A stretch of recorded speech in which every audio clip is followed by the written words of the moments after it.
Chad and the guys were watching Hockey Night in Canada, and they saw Nickelback on the mask. They had their PR person call our PR person, and I ended up meeting them. And Chad and I went out one night, and we hit it off, and we've been friends ever since. To the point where, I was at his 50th birthday in November. I flew out for it. Like we FaceTime a lot. Like we're very close, and I love the guy.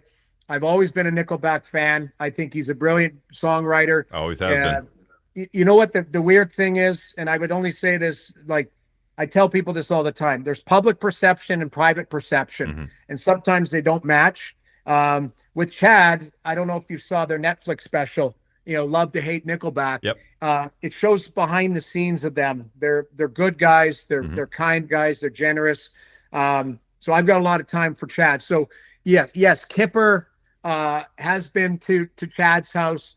The helicopter, all of that type of stuff. There was, all hell was breaking loose. Put it that way. Let's. You know what? You know what? Listen, that is the same response I got from Mike Keane once upon a time, where we asked him saying, "We heard a rumor once upon a time that the Stanley Cup was dented at a pool party at your house," and he said, "Even if that story was true, I wouldn't tell you." So I'll take.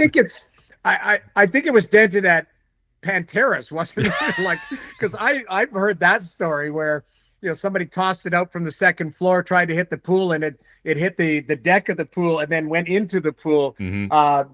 I played with Roman Turek, who was at that party, and like it's funny. Like the stories are great, and with Chad, there's a million of them, Mm-hmm. and he's not shy to talk about them. But I'm like, dude, like you have to be mindful, because I'm like, you make sure that people who are involved, they're fine with the stories, because I'm fine with it, because I was single at the time or whatever, so I can, Chad's been, he's single, not he has a girlfriend, but he's been single. He's 50 years old, you know what I mean? So, and he's a rock star. He does whatever he wants. Well, and you took the words right out of my mouth, because then this is why everyone came to me, because I've been working in radio now for 27 years, and people go, "Oh, Nickelback." I'm like, listen, Chad came right out and said, "I want to be rich and I want to be a rock star." How do you fault him for succeeding on the goals that he wanted? Like, how do you fault the guy? I give him all the credit in the world. And the thing is too is he you don't make, like, even in the documentary, he goes like, I make songs for Nickelback fans. Like, he goes, there's people that love us. He goes, I make good spaghetti, but people might not like my spaghetti. He goes, I'm not going to try and impress them by doing it. He makes no apologies.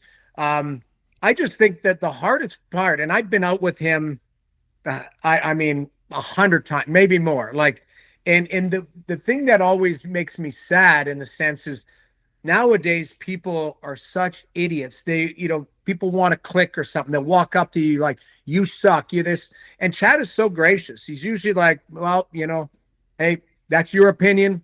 My opinion is this. I'm good. Like, he's really good at spinning out of it. And for the most part, people are very, like, if you look at a percentage, I would say 95% of people are so good to him and say, love your music. Can I get a picture? But it's the 5% are the idiots, and that's anything in this world. So you can't please everybody. And you can speak on this more than I can, but I think Ryan Peake, for those that don't know, has been a great Robin to his Batman in that whole relationship.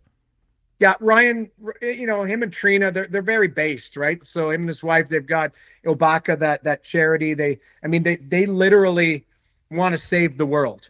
And his brother Mike is a UFC guy, and Daniel Adair flies planes. Like, they're an amazing group together. Mm-hmm. I went and saw them in February as we went on a boys trip during that Four Nations Cup or Four Nations Face Off. They were playing the opening night of Waste Management in Phoenix. Mm-hmm. So we did that. We did the opening night there with Chad, and then the Saturday we did Waste Management. Then Sunday was Super Bowl. So I barely got on the plane the Monday morning, but it was a good weekend to catch up. Hey, more hockey content. It's might be old, it might be new, it might be a full episode, it might be a half episode, but you can click these boxes because who doesn't like clicking boxes?